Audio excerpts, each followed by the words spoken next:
Oi, gente, sejam todos muito bem-vindos e bem-vindas ao Amarelas On Air, programa de entrevista de Veja. Eu sou a Marcela Raal e hoje eu tenho a honra de receber aqui com a gente no nosso estúdio o prefeito de São Paulo e pré-candidato à prefeitura novamente, à reeleição pelo MDB. Prefeito, seja muito bem-vindo aqui no nosso estúdio. Obrigado, Marcela. Muito bom estar aqui com vocês, poder falar um pouco da nossa cidade. Fundamental importância. Agradeço o convite. Prefeito, no último dia 1º, dia do trabalho, o presidente Lula esteve aqui num evento promovido por centrais sindicais, inclusive com o seu adversário político, Guilherme Boulos, e ele pediu votos com todas as letras a Guilherme Boulos, ao deputado federal. Eu queria saber o que o senhor achou disso, se isso pode ter sido uma estratégia, né, uma vez que todo mundo sabe, né, qual que é a legislação eleitoral, se isso foi uma estratégia e que peso que Lula pode ter positivo para que Boulos consiga ganhar mais votos, uma vez que ele está perdendo, né, de acordo com as últimas pesquisas. Olha, Marcelo, acho que primeiro a gente lamentar, né, um presidente da República, você espera de um presidente da República uma ação de união do país e não uma ação de fazer essa desunião, esse embate. É óbvio que todo mundo sabe que só pode pedir votos, né, depois do registro das candidaturas, que isso é a partir do dia 15 de agosto. Portanto, a partir do dia 16 de agosto. Até o dia 15 faz os registros da candidatura, a campanha começa dia 16 de agosto. Isso é público, notório, ainda mais para quem está na vida pública há muito tempo.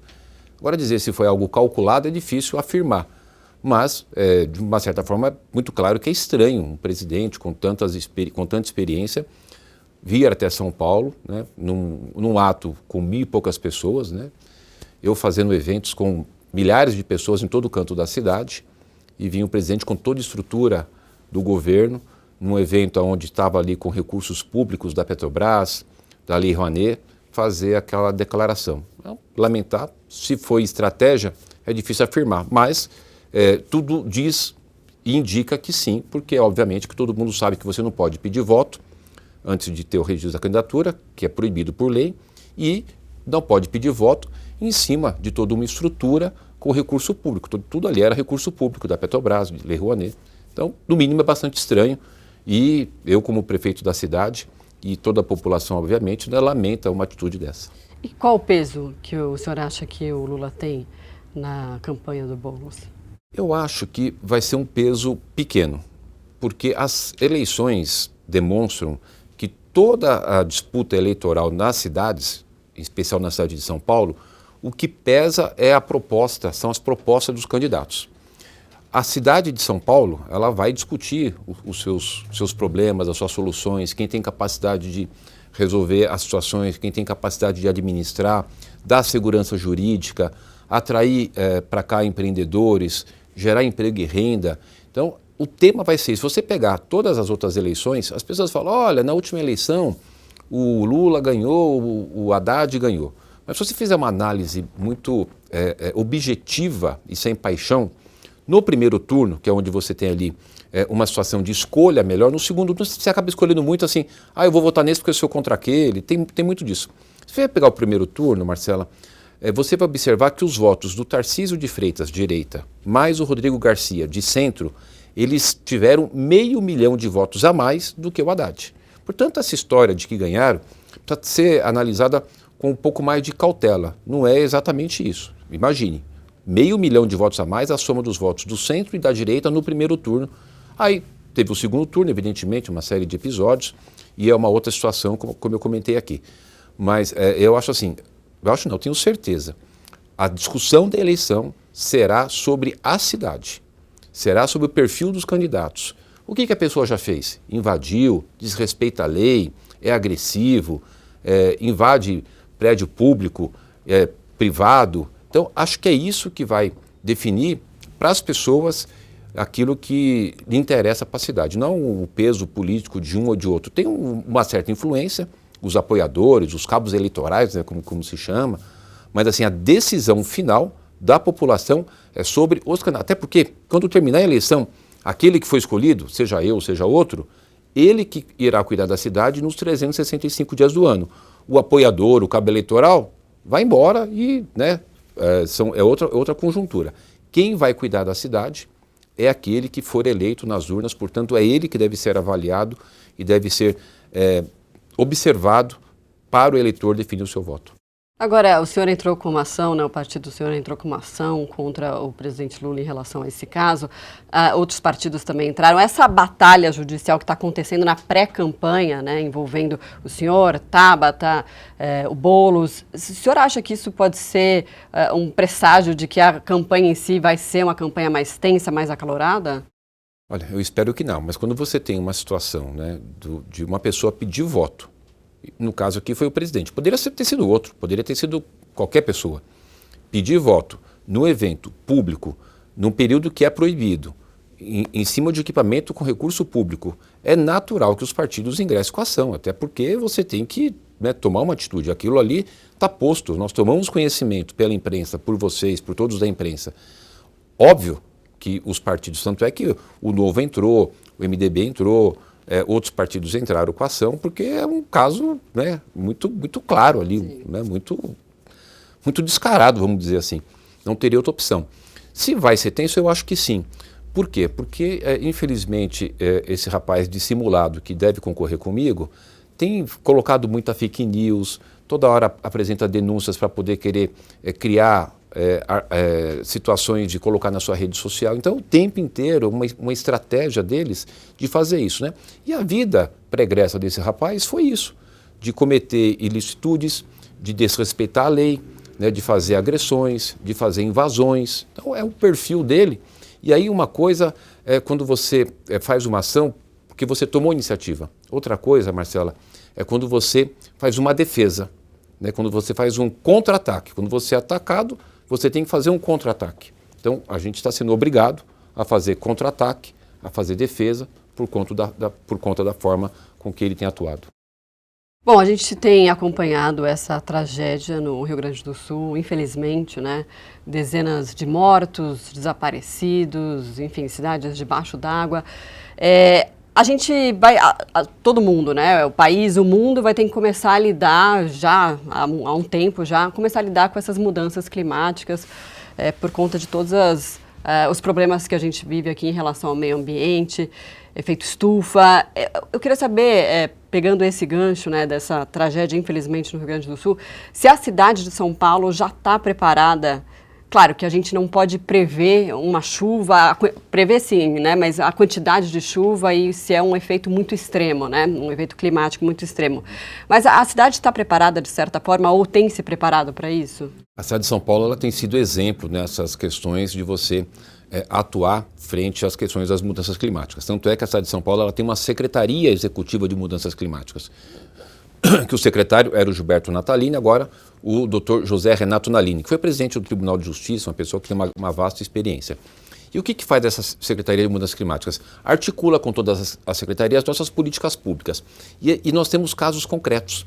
Por exemplo, nós tínhamos 48% de área de cobertura vegetal, hoje nós fomos para 54%. Nós chegamos agora em 337 jardins de chuva. O que é jardim de chuva? Áreas cimentadas de concreto, que você tira o concreto, faz um aprofundamento de mais de 1 metro, põe brita e põe um jardim. Então você vai ter jardim, área verde e além de ser um local de drenagem. Eu fiz agora um decreto muito importante que vai desapropriar 11% do território da cidade e 11% de um território da cidade que tem mata. Nós já temos hoje 15% do território da cidade que tem área de mata preservada, que são os parques municipais, parques estaduais e as áreas indígenas. Com esse decreto que eu desaproprio, nós vamos para 26%, ou seja, 1/4 da cidade com área preservada. Isso que eu desapropriei, das 165 km², é maior do que Paris. Olha a grandiosidade dessa ação que a gente está fazendo. Então vamos ter uma grande área de preservação para o resto da vida, 1/4 da cidade preservada com mata, com nascentes para o resto da vida. Isso é fundamental importância. Nós temos ações importantes com relação à questão do ar, por exemplo. Nós temos hoje 62% da emissão de dióxido de carbono que é emitido aqui na cidade de São Paulo é proveniente dos veículos que circulam em São Paulo. São 7 milhões de carros, 1.300.000 motos e metade desse volume é proveniente dos veículos a diesel, principalmente os ônibus. Então o que a gente está fazendo? Substituindo nossos ônibus por ônibus não poluentes. Nós estamos fazendo um processo de troca dos ônibus a diesel por ônibus elétricos. Também vamos pegar, por exemplo, os nossos caminhões que circulam na cidade para coleta de lixo. Nós temos um processo, uma programação de transformar esses caminhões a diesel para caminhões que vão ser abastecidos com o gás metano. Portanto, tem uma grande ação da Prefeitura de São Paulo na ampliação das suas áreas verdes, na ampliação da área de cobertura vegetal, na questão da qualidade do ar e, por exemplo, nossos parques. Eu já inaugurei 5 parques, Marcela. Nós temos hoje 114 parques e eu inauguro mais 5 parques esse ano. E no quadro 7 do nosso plano diretor tem toda uma estratégia para os próximos anos para a gente ampliar a quantidade de parques na cidade. Então, a cidade de São Paulo tem sido exemplo. Tanto é que o Papa convidou 20 prefeitos do mundo que têm ações de sustentabilidade e ações relativas ao meio ambiente, e eu vou estar indo para Roma agora, dia 14, participar de uma audiência com o Papa, discutir essas questões de mudanças climáticas. São Paulo, dentre as 20 do mundo, sendo reconhecida por essa ação fundamental de um olhar para a questão da mudança climática. E aí tem as outras questões, Marcelo, que são as obras, né? Canalização de córrego, drenagem, microdrenagem. Observe, já vou terminar minha resposta, que nós temos entre janeiro e março o período de maior intensidade de chuva. E o que está acontecendo agora? As chuvas elas ocorrem com um volume de água maior no espaço de tempo menor. E mesmo assim, a gente pode observar que nós tivemos uma quantidade muito menor de áreas alagadas e de enchente. Nós já reduzimos bastante. Ainda tem coisa para fazer, não está tudo resolvido. Mas hoje nós temos um plano diretor de drenagem, temos um plano de obras, já estamos tendo resultado e hoje nós temos os espelhos de alagamento muito menor do que tinha. E aqueles locais que alaga, Marcela, ela retorna muito mais rápido. Então, áreas que demoravam 3 horas para voltar à normalidade, hoje em minutos a água já drena. Em novembro do ano passado, a cidade viveu aquele apagão por conta das chuvas e muitas casas ficaram até 7 dias sem energia. Bom, o senhor tem tratado sobre isso, inclusive com o governo federal, por causa da concessão que foi feita através do governo federal. Eu queria saber como é que está essa conversa e se de fato a Enel, que é a responsável, melhorou já tem alguma mudança em relação ao que a gente viu no ano passado. Olha, é muito importante a gente poder colocar para os ouvintes, telespectadores aqui, todo mundo que vai estar acompanhando essa entrevista, reforçar mais uma vez, a concessão, a fiscalização e a regulação do serviço de energia compete ao governo federal. Os meus possíveis adversários ficam utilizando de uma forma desonesta, antiética, dizendo que a culpa é da Prefeitura de São Paulo ou das prefeituras. Não são os prefeitos. A lei é muito clara, dizendo que compete ao governo federal regular, fiscalizar e também fazer a concessão. O que nós fizemos? Eu já entrei com 2 ações judiciais no Tribunal de Justiça de São Paulo contra a Enel. Havia feito 2 representações na Agência Nacional de Energia Elétrica, órgão federal, Agência Nacional de Energia Elétrica contra a Enel. Representei 2 vezes no Tribunal de Contas da União para fiscalizar esse contrato do Ministério de Minas e Energia, da Agência Nacional com a Enel. E agora, recentemente, eu estive em Brasília, até porque nós precisamos mudar essa legislação. Estive em Brasília com o presidente da Câmara dos Deputados, o deputado Arthur Lira, levando a ele uma proposta de minuta de alteração da lei. O que diz essa proposta? Tem várias alterações, mas ela pretende mudar a lei federal para dizer o seguinte: olha, os municípios terão vez e voz nas novas concessões, serão escutados. Os municípios deverão dar um aval para as novas concessões. E terceiro, os municípios poderão fiscalizar e multar as empresas de energia. Se a gente conseguir avançar, e o presidente da Câmara, o deputado Arthur Lira, se comprometeu com a gente, até publicou na rede social dele, que vai pautar, que vai votar, porque ele entende também que é importante, a gente vai ter um grande avanço para os municípios terem vez e voz, porque as pessoas vivem nas cidades. Acontece lá em Brasília, as concessões, fiscalização, a gente sofre aqui e a gente fica de mãos atadas sem ter o que fazer. E uma outra questão, eu fui com vários deputados federais lá com o ministro de Minas e Energia, e o ministro de Minas e Energia, que é o deputado Silveira, ele vai fazer nas próximas semanas a publicação de um decreto, onde vai dar uma condição melhor de fiscalização dessas empresas, dizer como é que serão as novas concessões e dar alguma voz para os municípios. Então, nós estamos ansiosos para ver qual será o teor desse decreto, mas nós fomos muito ativos, tanto aqui em São Paulo como em Brasília. Para você ter uma ideia, Marcela, eu e o governador Tarcísio, nós tivemos 3 reuniões com o presidente da Agência Nacional de Energia Elétrica, ANEEL, que faz a fiscalização, com todos os diretores da Agência Nacional de Energia Elétrica aqui em São Paulo, cobrando eles. E abriu-se uma investigação, uma fiscalização. Isso quer dizer o quê? Que pode acontecer da caducidade desse contrato, dessa concessão da Agência Nacional de Energia Elétrica por conta da fiscalização. Mas mudou alguma coisa já? Do serviço em si? Do serviço em si, eu recebi semanas atrás a presidência da agência da Enel, que é uma empresa italiana, onde eles levaram para nós lá um plano de investimento de 6 bilhões de reais, mas efetivamente hoje ainda é muito ruim. Eu acho que nós não temos como continuar com uma empresa como essa. Evidentemente depende do governo federal, né? Se dependesse da Prefeitura de São Paulo, eu já tinha cancelado esse contrato, com certeza absoluta. Se tivesse na minha mão essa situação da Enel, eu já teria cancelado o contrato e colocado outra empresa. Agora depende do governo federal, a nossa expectativa é que eles, igual foi feito em Goiás, que eles saiam da cidade de São Paulo e que a gente possa ter uma empresa aqui responsável, com capacidade, com competência para cuidar da questão de energia em São Paulo. Prefeito, boa parte, 700 mil paulistanos usam ônibus, diariamente na cidade para se locomover, e a gente sabe que tem uma investigação que envolve as empresas de ônibus e o PCC tem uma ligação de lavagem de dinheiro. Eu queria saber como que isso foi acontecer e qual que é o papel da Prefeitura nesse caso. Muito bem. Fazer um resumo muito rapidinho para didaticamente as pessoas entenderem. Quando começou esse processo dessas empresas que hoje estão sendo investigadas entrarem no sistema? Lá atrás, em 2003, era o governo do PT, eles eram cooperativas, eles fizeram um contrato de emergência com essas cooperativas para eles operarem de forma legal. Então passou 2003, 2004, isso foi caminhando. Quando foi agora na gestão do prefeito Bruno Covas, falou assim, olha, nós temos que fazer a licitação.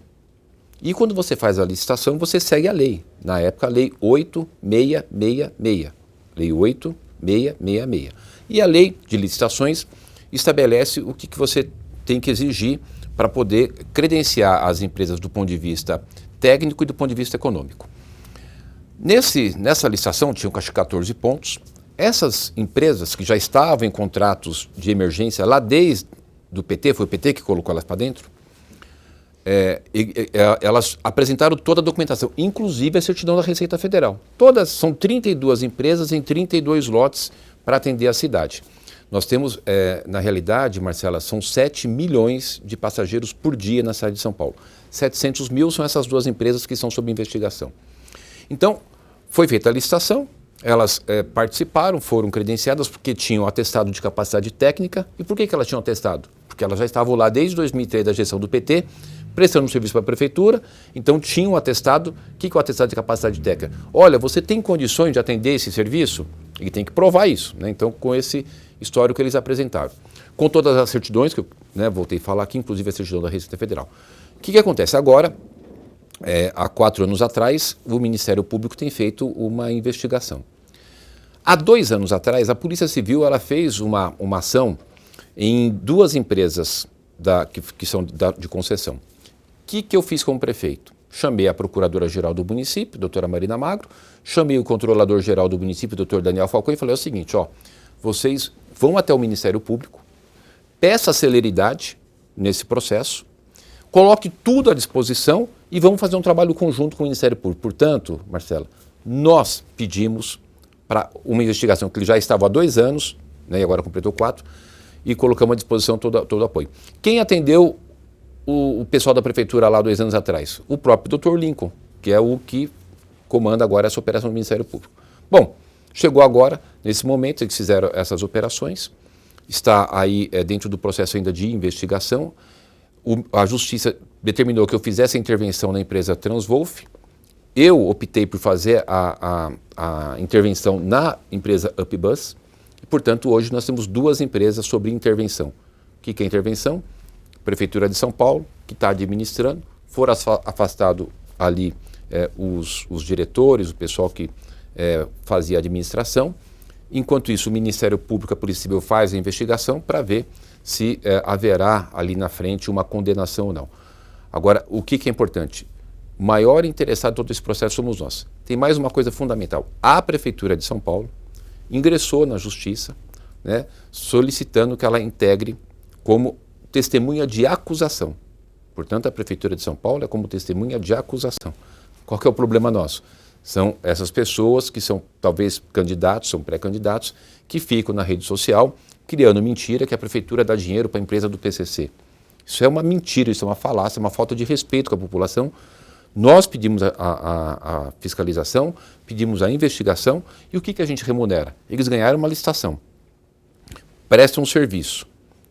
Essas duas empresas têm 4.600 funcionários, têm em torno de 1.500 ônibus, transportam 700 mil passageiros por dia. O que a Prefeitura faz? Ela remunera pelo serviço que eles prestam. Agora a questão da investigação cabe ao Ministério Público, que a gente espera que seja célere e que, confirmando ali alguma pessoa envolvida com organização criminosa, que sejam responsabilizados, julgados e presos, porque aí a gente começa um outro processo de fazer uma substituição da empresa. Hoje, a gente tem um processo que está tramitando, a intervenção e uma ação importante da Prefeitura é manter os serviços funcionando. Você pode ver que aconteceu isso no dia 9 e, portanto, 9 de março, nós não tivemos nenhuma intercorrência, os ônibus continuam andando, tive que garantir aos fornecedores que receberiam, aos funcionários que receberiam, ou seja, o sistema continua funcionando, que é fundamental para não prejudicar a população de São Paulo.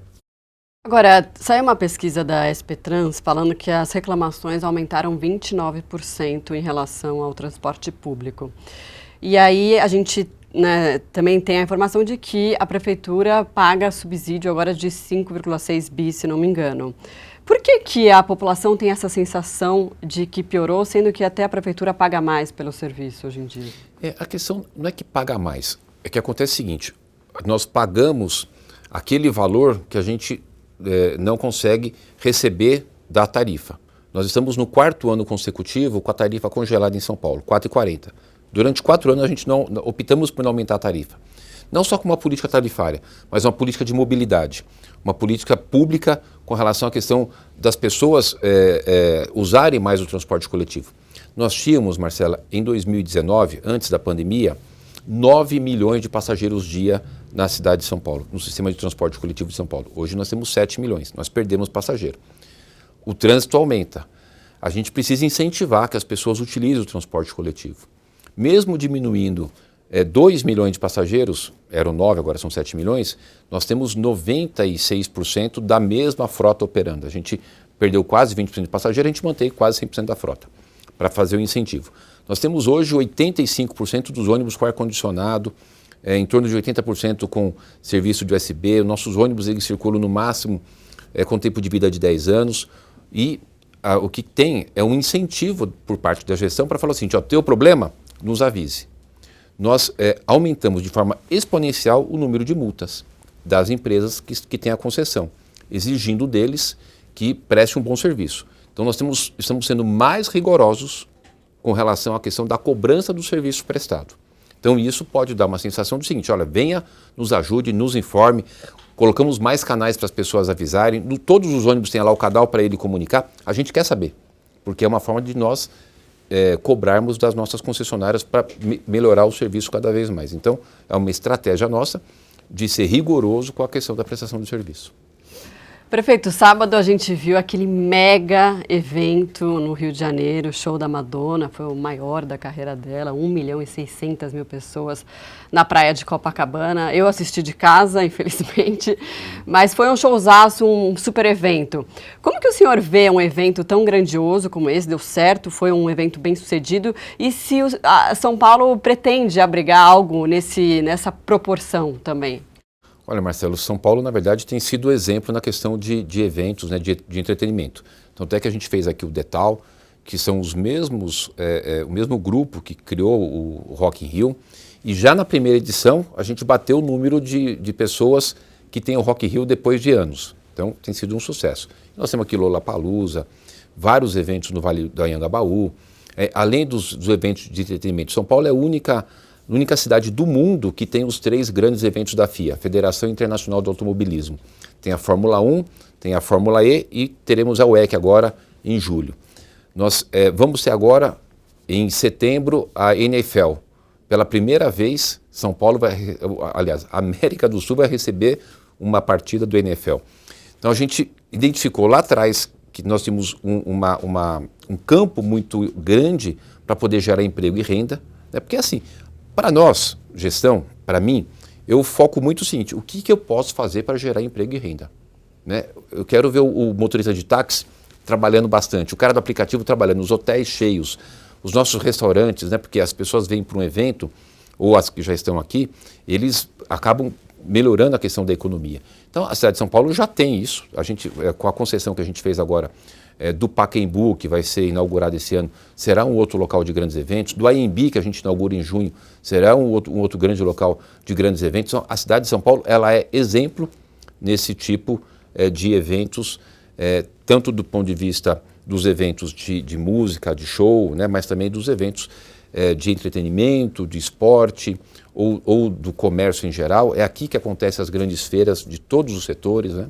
Então São Paulo é maravilhoso. A gente tem um resultado importante. Nós aumentamos em 32% agora nos últimos 12 meses nosso número de turistas na cidade. Então o Rio fez lá, mas a gente já tem o maior carnaval do Brasil, né? A gente tem a nossa grande virada cultural descentralizada, a nossa virada esportiva descentralizada. O que acontece descentralizada? Em todos os cantos, todos os bairros, todas as regiões da cidade de São Paulo, né? Então São Paulo é exemplo. Bom que o Rio vai copiando a gente aí. E vamos seguir. Bom, falar de apoio agora, o ex-presidente Bolsonaro diz agora que vai apoiar o senhor, né? Ele vai e volta, mas agora vai, parece, é agora isso? Você vai. Parece que vai. Agora vai. Por quê? As declarações que ele tem dado ultimamente, né? Acho que o presidente Bolsonaro e todos os da direita, né? Inclusive o PL, os outros partidos, perceberam a importância e o perfil do eleitor de São Paulo. Eu, minutos atrás aqui desse nosso bate-papo, dessa minha entrevista contigo, eu falava de como é que é o perfil do eleitor aqui. É a junção do centro e da direita, você vence a extrema esquerda, né? Quando você tem um outro posicionamento, você pode correr algum risco aí, como aconteceu. Já tiveram 3 vezes aqui prefeitos do PT, nenhum dos 3 foram reeleitos, todos os 3, né, foram reprovados pela população, todos os 3 prefeitos do PT não foram reeleitos. Um dado importante. Eu vou ver agora aqui na minha memória. Então, a união do centro e da direita, né, é fundamental para a gente vencer a extrema esquerda. Então, existe um alinhamento com relação a esse propósito da gente salvar a cidade e continuar o trabalho que a gente vem desenvolvendo. Estamos com uma situação da cidade hoje bem controlada do ponto de vista de saúde financeira, com um projeto bem estruturado com relação à questão de infraestrutura, de habitação, né, com relação à drenagem que você perguntou, com relação à saúde e educação. Então a cidade ela está preparada depois de ter passado aquela situação terrível, né? Tem gente que parece que esquece que 2021 foi aquela pandemia terrível, uma parte de 2022. Então, as ações que o prefeito Bruno Covas vinha desenvolvendo, eu dei continuidade, a gente levou a cidade de São Paulo para um patamar importante de investimento. Esse ano nós vamos ter 16 bilhões de investimento. Ano passado, 2023, foram 14 bilhões e 2022 foram 8,5 bilhões de investimento. Portanto, Marcela, 8,5, 14 bi e esse ano 16 bi. O maior investimento que São Paulo já teve fora esses anos foi em 2020, de 4,1 bi. Olha o quanto a gente conseguiu avançar. Então, é importante manter toda essa capacidade da cidade em desenvolvimento para melhorar a qualidade de vida das pessoas aqui sempre. Então, essa união, essa junção do centro e da direita é fundamental e o apoio do presidente Bolsonaro é muito importante. Se o senhor for eleito, qual que é o papel que o presidente Bolsonaro pode ter, enfim, na sua gestão, não que ele vá participar ativamente, mas da ideia, contribuir de alguma forma? Tem alguma conversa nesse sentido também? Porque também eles querem indicar o vice, né, o PL. Nós temos hoje em torno de 10 nomes de pessoas que desejam serviço. Eu até fico feliz, né, porque diferente do meu possível adversário, eles escolheram bem democraticamente, pegaram uma pessoa, né, e falou, é essa aqui, ponto, né? No meu caso, não. Tem a democracia de verdade, democracia verdadeira. Os partidos, em torno de 10, nós vamos pegar os nomes, vamos sentar com todo mundo, vamos escolher o melhor nome conjuntamente. O peso da indicação do presidente Bolsonaro, logicamente, é muito grande. como a indicação do governador Tarcísio, como do PL, que é o maior partido, mas todos vamos sentar e vai ser levado em consideração todas essas questões.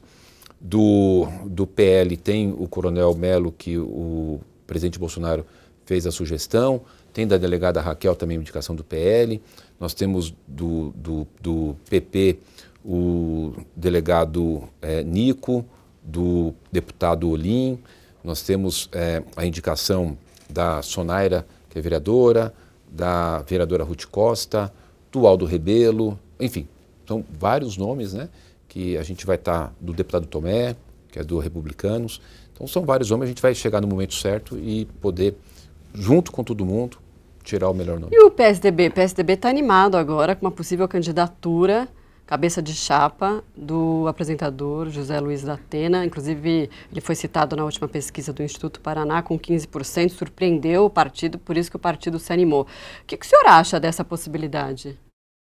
Olha, Marcela, do PSDB, eu não consigo, eu gosto sempre de falar com muita sinceridade, sabe? Eu não consigo imaginar o PSDB. Primeiro, eu vou fazer um parênteses. Se o PSDB lançar um candidato, tudo bem, é direito dele se for lançar o da Atena.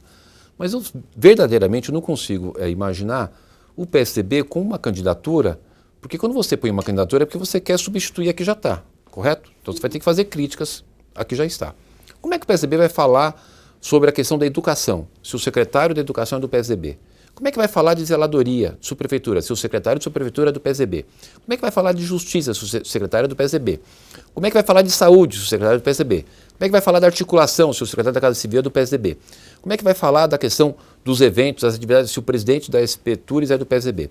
Como é que vai falar da ciência social, se a secretária é do PSDB? Ou seja, nós temos uma predominância de quadros do PSDB no governo. Como é que o PSDB vai lançar um candidato se ele tem a participação predominante no governo? Não tem sentido. E precisa ter lógica na política. A gente não pode ter política sem lógica, sem razoabilidade, sem algo que seja factível, concreto, verdadeiro. Eu não consigo imaginar, verdadeiramente. Você consegue imaginar um PSDB? Como é que vai ser contra? A saúde, a educação, Casa Civil, trabalho, Secretaria do Trabalho é do PSDB, Secretaria da Justiça do PSDB. Como? Como que o PSDB vai lançar uma candidatura contra o governo deles? Governo que predominantemente eles participam. Não tem sentido. Quem é mais difícil no segundo turno, Tabata ou Boulos? A adversária a gente não escolhe, né? A gente não escolhe, são decisões da população, do eleitor. Agora, seja qualquer um deles, uma coisa você pode ter certeza absoluta. Nós vamos ter uma campanha limpa, sem agressões, né? Colocando o meu histórico, o meu passado, o que eu fiz como vereador, e as pessoas vão poder comparar o que os outros estão fazendo. A gente vai poder falar de conquistas importantes. Acabei de falar aqui da questão da drenagem da cidade, né? Hoje a gente tem uma cidade muito mais preparada para a questão de chuvas. Ainda tem coisa para fazer, mas já avançou bastante. Hoje, Marcela, para você que é mulher, que é mais importante ainda do que para os outros, tem vaga de creche para todas as crianças. Esse país chamado Cidade de São Paulo, de 12 milhões de habitantes, todas as crianças têm uma vaga de creche garantida. No país, tem 2 milhões de crianças querendo uma vaga de creche e não tem. Na cidade de São Paulo, tem para todo mundo. Lembrando que lá em 2014, 2015, eram 120 mil crianças querendo uma vaga de creche na cidade mais rica do Brasil e não tinha. A gente vai poder falar do maior programa de recapeamento da história da cidade. Eu já fiz 15 milhões de metros quadrados. 15 milhões de metros quadrados. Dá para sair daqui, da Veja, e até o Acre e voltar. Até o final do ano eu vou fazer 20 milhões de metros quadrados. É como você sair do Rio Grande do Norte, pegar toda a costa do Brasil e ir até o Rio Grande do Sul. Nós estamos fazendo uma grande ação. Essa vai ser sua marca, prefeito? A minha marca vai ser do prefeito que trabalha bastante, que é muito presente nas comunidades, né, que honra a sua história, de alguém que veio da periferia. Eu tenho orgulho. Eu não sou periférico, que mudou para lá por uma circunstância, não. Eu vim da periferia, eu morei na periferia, estudei em escola pública, Dom Duarte Leopoldo Silva, morei no Parque Santo Antônio. Então, toda essa minha trajetória, né, sou um empresário, onde eu comecei numa salinha de 2x2, eu empreendi, eu gero emprego, eu pago imposto. sabe aquela coisa da cara da cidade? De empreender, de trabalhar, de ser correto, de vencer, né, pelo suor, pelos atributos que a gente conseguiu durante a nossa vida, de honrar a vinda do meu papai, que veio com 14 anos de Portugal, que com muita gente dessa cidade veio de outros locais, da minha mãe que veio de Minas, muita gente veio de outros cantos do Brasil, e de que a gente hoje tem uma prefeitura que ela tem segurança jurídica. E por conta disso, de ter segurança jurídica, que eu nunca invadi nada de ninguém, Marcela. Eu nunca desrespeitei a legislação. E como eu te falei aqui, eu comecei a minha empresinha, era uma salinha de 2x2 emprestado do Dr. Rogério, um dentista. Hoje a minha empresa tem filial em Santos, Guarulhos, Campinas, Espírito Santo. Aquela história do cara que está na periferia e conseguiu vencer. Que eu me elegi vereador e fiz um trabalho fundamental de fiscalização. Eu presidi uma CPI da sonegação tributária, brigando contra instituições financeiras, que eu trouxe 1,2 bilhões de reais só naquele ano. Teve um banco que tomou uma multa de 3,8 bilhões. Nós somos firmes com relação a defender os interesses da cidade. Eu fui o relator da CPI do Teatro Municipal, desbaratamos aquela roubalheira que estava lá na época da gestão entre 2013, 2014, 2015. Então, a história de vida, e tanto pessoal como profissional, como na política, eu acho que deve ser elevado. Aí você pega o outro lá que invade, né? Se você colocar lá, por exemplo, Guilherme Boulos invasão Ministério da Fazenda, está lá a foto dele invadindo o Ministério da Fazenda. Colocar lá o nome dele, Fiesp, tá ele quebrando a Fiesp, falando que tem que quebrar mais.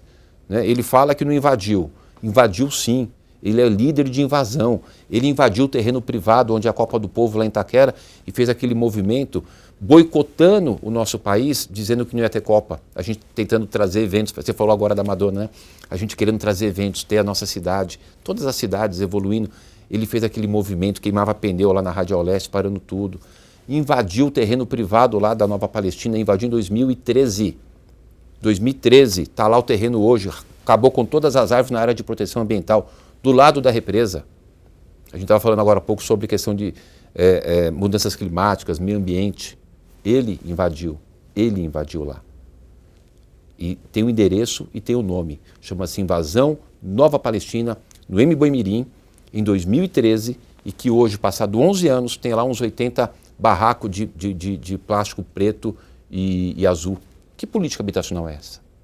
E eu estou entregando o maior programa habitacional da história da cidade. Tem muita diferença entre o invasor e quem está entregando.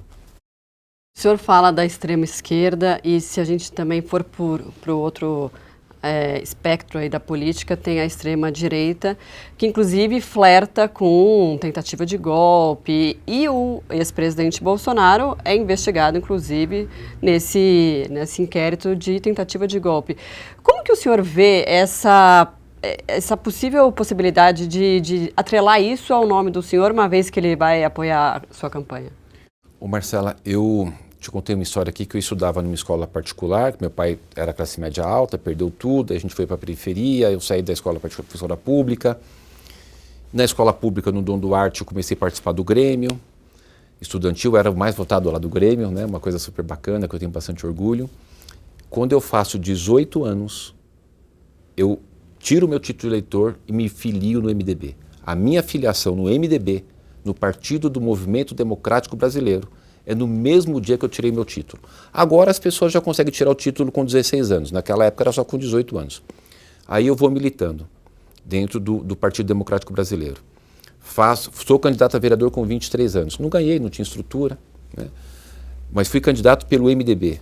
Meus amigos iam para o Reg Night, eu estava lá militando com o meu jornalzinho do bairro, que chama Jornal Hora de Ação. Eu tenho jornal, tenho tudo isso. Essa é a minha história de vida, lutando pela democracia. Me elegi vereador em 2012.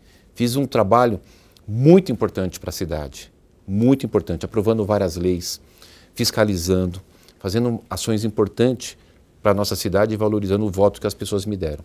Me reelegi em 2016. Aí o Bruno Covas me chama para ser o vice dele. A gente ganha a eleição em 2020. Infelizmente, a gente perde o Bruno dia 16 de maio de 2021 e eu assumo a cidade naquele momento dificílimo, que era o pico da pandemia. Não foi 2020 o pico da pandemia, foi 2021. Pra você ter uma ideia, em abril, maio, morriam em São Paulo 275 pessoas por dia na média móvel de 7 dias. E aqui na cidade de São Paulo, Marcela, não faltou enfermaria para ninguém, não faltou UTI, não faltou oxigênio e nos tornamos a capital mundial da vacina.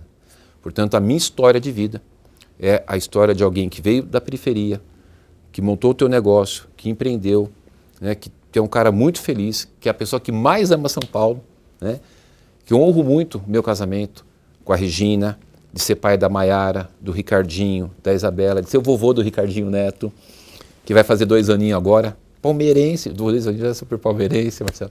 Então é isso, de uma pessoa que veio da periferia, que trabalha, que não tem nenhum processo.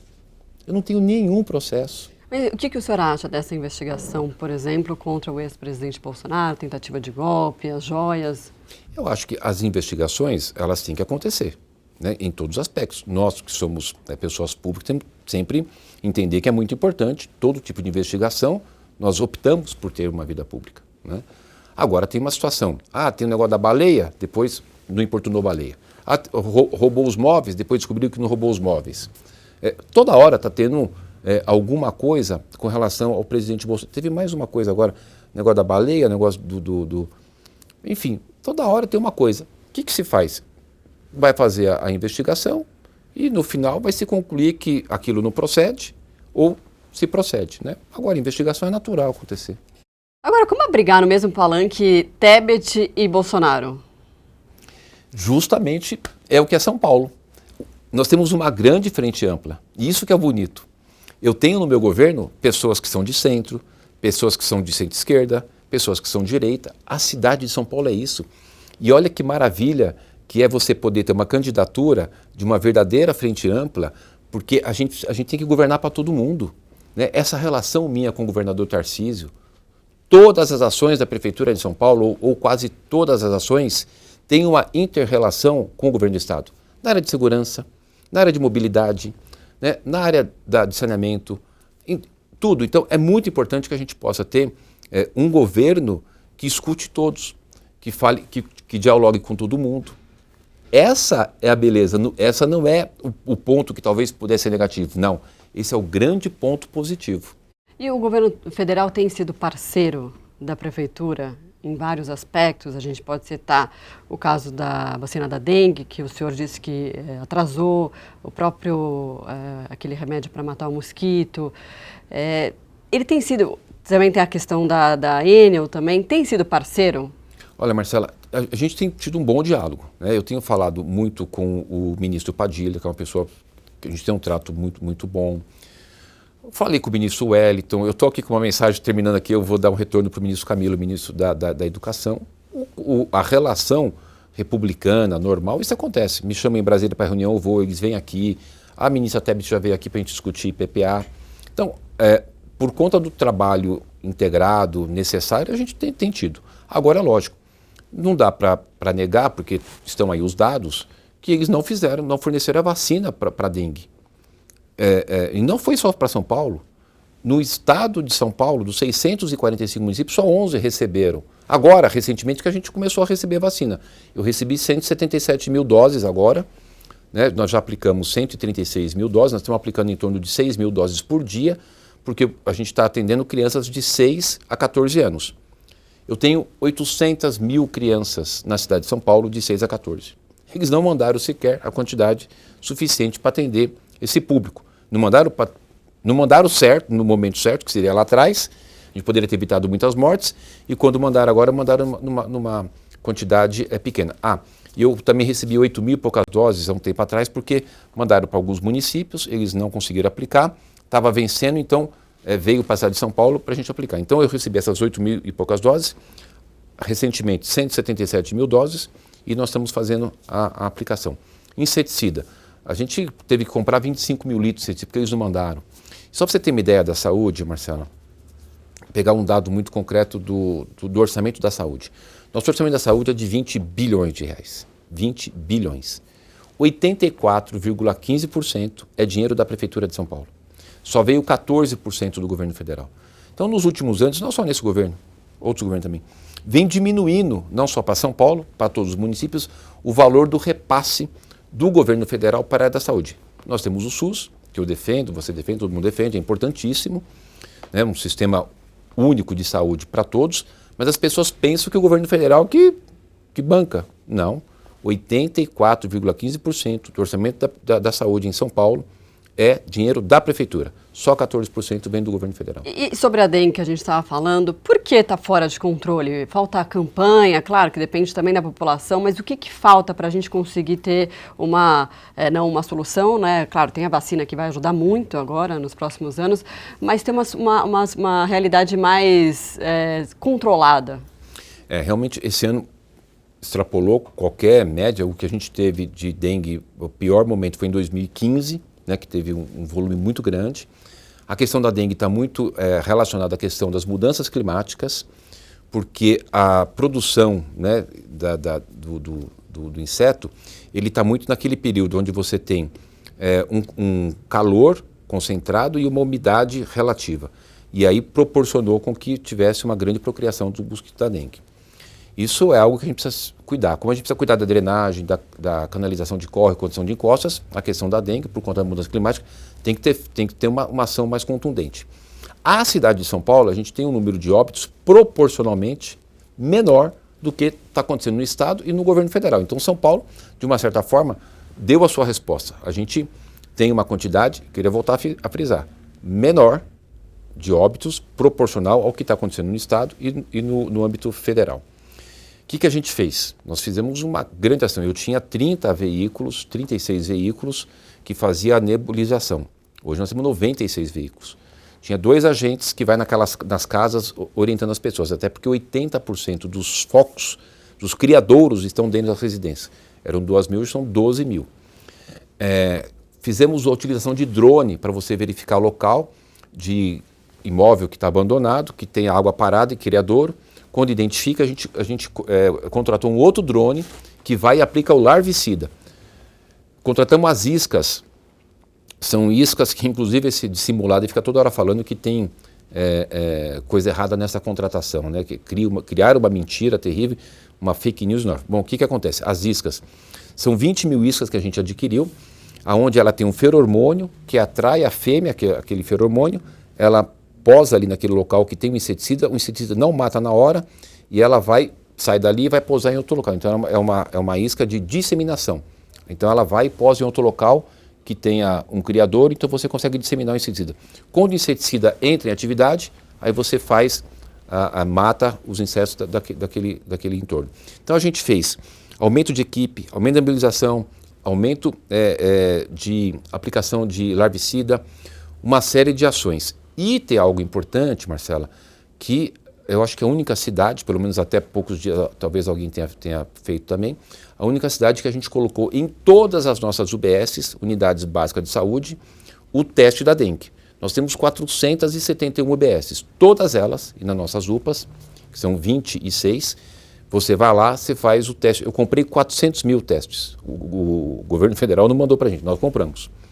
Então a gente comprou, porque você identificando que está com dengue, você vai ter orientação médica para poder iniciar rapidamente o seu tratamento e não evoluir a doença, né?